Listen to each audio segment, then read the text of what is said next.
Good morning and happy um, good morning where it's on the East Coast here. It's about 10:30. But just reporting to you, want to check in for the events that occurred last night over in LA. I'm way over on the East Coast, but we all one family, one love with the Lakers. If you're on the East Coast, and of course, everybody already know it. It's been reported, and I know some have already did their lives. But this is my reporting of last night's game. Last night's game did not end so well because of behind some poor shooting from the Lakers last night. It was kind of, and from a coaching perspective, it was not very good how they ended that game. There was lot of missed shots that were thrown up from the 3-point line, and I looking over the game, surveying the game. For the mind of me, there's a lot of missed shots actually on the inside too, missed layups. There was missed 3-point. It was just they just had a bad game. They really had a bad game. They played even with that within the closing minutes of the game. I would say within the last 2 minutes of the game, they still had a chance to win. Although I know they were in LA, and right now you see what you saw was a good Toronto Raptor team that was, of course, missing some of their key players, but they still played well enough. That now, despite all of that, if we had been hitting those shots, if we made some layups, they couldn't hit layups. They couldn't hit 3-point shot. They just couldn't hit anything. I mean, even though it was a 113-104 victory for Toronto, I think that in the closing minutes that they shot way too many 3-point shots, and that sealed the games. Um, um, that sealed the game's decision.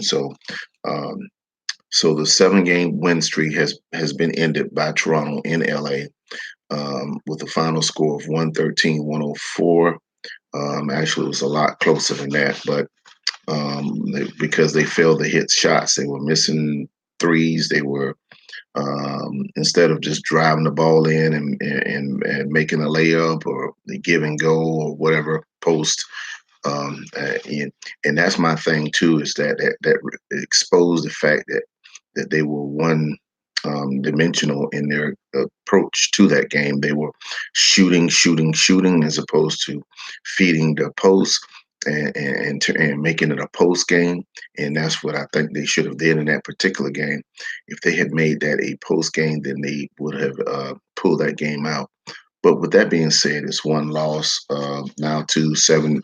So that in the last 9 games, they're 7-2. Um, 7 games was a good streak, um, but they should have been able to carry that on a little bit further. I think maybe that about 20 or maybe 25 games, but it shows they have room for improvement. And one area is, and like I said, I really believe it's the post game. I mean, they need to develop a post game. They need to have, especially when you got McGee, you got Dwight Howard, you got I mean, Davis, I mean, even LeBron, all of those people down in there, they should have post the had more of a post game. Too many 3-point shots at the end of the game. That just to me that was not very good. The fact that they were shooting the threes like they were shooting it, and with that being said, we're sitting now here at 7-2 when actually we should be 8-1. Um, I know it's very early, and we can't look at this as really a big deal. But I do think that did expose some things, and kind of appreciate Toronto for playing the way they did. But it did expose that they felt for whatever reason that they could shoot their way out of that particular game, as far as out of that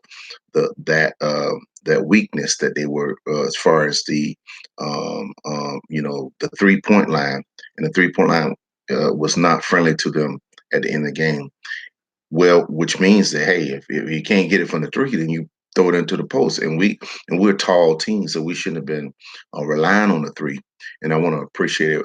Thank everybody who's joining us right now. Um, But like I said, over in LA, we suffered our second defeat, 113-104, from the Toronto Raptors. And Toronto, like I said, they're injured. They don't have all the players. And really, it's more or less like they hustled, but we could have won the game. But the thing is that we kind of shot ourselves out of that game. We shot ourselves out of that game. And I think that being that going forward, I would like to think and hope that they would work on their post game, posting up, doing a inside outside. Because maybe if Davis would have been posted up more, we could have probably pulled that game out. But there's no reason why I believe that we should be 7-2, but we are. So right now, sitting at 7-2. Let me look at some of the things here. So with that being said, in the game, I'm kind of trying to look at the games, the games, the track from that game. Now the track on that game was that. Let's see here, game track, Lakers game track. Now so. And I noticed there was a lot of missed shots right around the goal. So we left a lot of points on the floor there in that game. So, but hopefully they go back and they use this as fuel to help them to continue to improve. So we're looking at now 7-2. So going into the stretch here in November, we want to be able to just kind of do a better job, especially um, and I believe the funny thing about it, those two losses are at home. We're actually undefeated on the road, but um, our shooting game, um, like I say, it's been exposed as far as our 3-point shooting game, and we need to work on having a more of a utilizing our advantages of having inside presence, give and go. I know it's old school, but they should have been doing some give and go there, and towards the end of the game. I mean, as opposed to this, they'll grab the ball, they'll go back out, and they'll try to shoot a three, shoot an air. I think one time I seen LeBron shoot an air ball, and then Green went, he shot, he missed. Davis, he shot, he missed. I mean, it just, you know, at some point you got to stop shooting. You got to, drive the ball or inside, do it inside out. And that just, to me, at some point we have to, change up the way we do our, play as far as the inside out game. I mean, I know it's old school, but that works. Feeding that post. They fed that post, and we'd have been we'd have had a lot better scenario than what we had there towards the end. I want to appreciate you all. I invite y'all to subscribe to us here. Passionate Laker fan, and like I said, um, I'm hoping that they feel embarrassed. I really hope that they feel embarrassed. And I really kind of thank Toronto for this game because it did expose some things that they really need to work on. I mean, I think they kind of getting by with that shot, with the 3 point and also the 2-pointer. But McGee needs to be posted.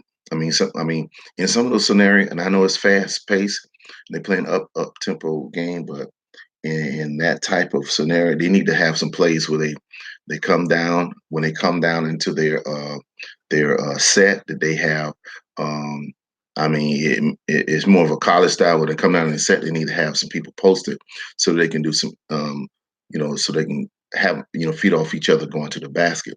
The problem is that if you don't have an outside threat, it's hard to post because everybody's defending the shot and what everybody's collapsing in the paint. So because they know that hey, they're gonna miss the shot, they're gonna try to get the rebound. But the thing is that the Lakers need to work on their post game, and that was the major thing that was exposed in that game that the Lakers really need to work on their post game. So we got some things we got to work on, got to clean that up. That got to look better. And I'm interested to see how we look next game because Let me see the games. Let me see. Check some. Mm,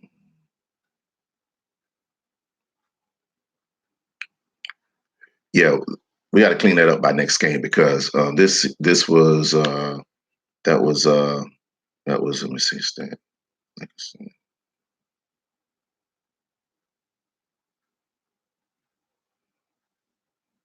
Because we got to clean that up by next game because now everybody knows that hey, the Lakers fade out in the 3 point, and that's not good. That's not good. And I know they brought Green in. They brought a couple other people in that. Um, Now I do want to bring to your attention there's some glaring things and I'm a little nervous about is that ESPN is reporting that Anthony Davis is playing still playing with an injured right shoulder. Now it says that you remember several games ago when he slammed and he kind of jammed his he missed the dunk. That was about 2 weeks ago, and they're saying that he's still feeling the lingering effects of that um, that injury. So that cause is for major concern. Um, is that Anthony Davis is still is basically is playing, with an injured shoulder. Also, we want to point out the fact that we need to make sure that we focus next game on our defense of the perimeter because Toronto was lighting us up from outside too. It was lighting us up, and then of course that fuel. And we have problems with guard play. I noticed that. If we have like talented guard play, and that's the cause of concern, especially with the Clippers right next door.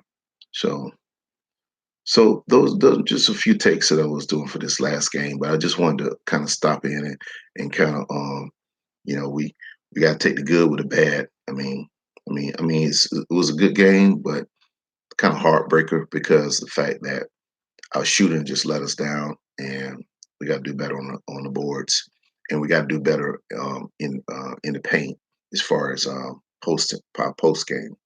So, like I say, once again, Lakers final score there, and the Clippers are looking at us because they're talking about some George supposed to be Paul George supposed to be coming back soon, and I kind of don't want us to be tied with them. But hopefully, y'all heard about the Andre uh, Iguodala possible coming to the Lakers. That would be awesome. That would be awesome.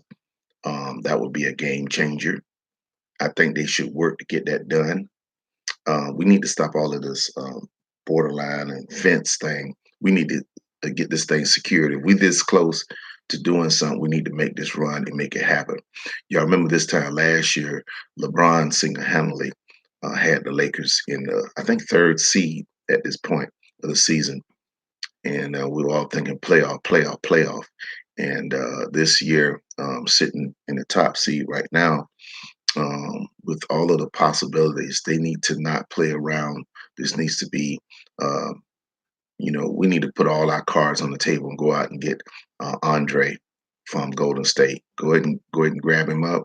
Let it make it happen. Don't play around with this thing. Let's go ahead and secure him, and let's go ahead and just shore up this defensive um, push for the Lakers as we get ready to get into our stride.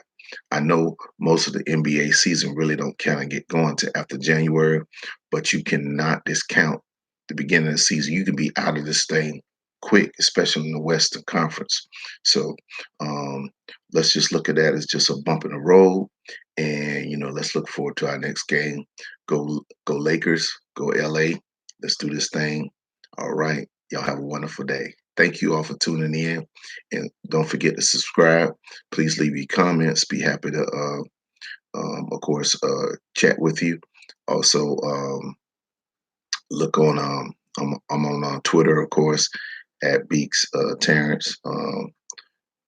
Also, call name Smooth Thug on Facebook as well. So y'all have a wonderful day. Go LA. It's a good day. It's a good day to be a Laker. We lost, but hey, that's okay. It's still a good day to be a Laker. All right. So y'all have a wonderful day.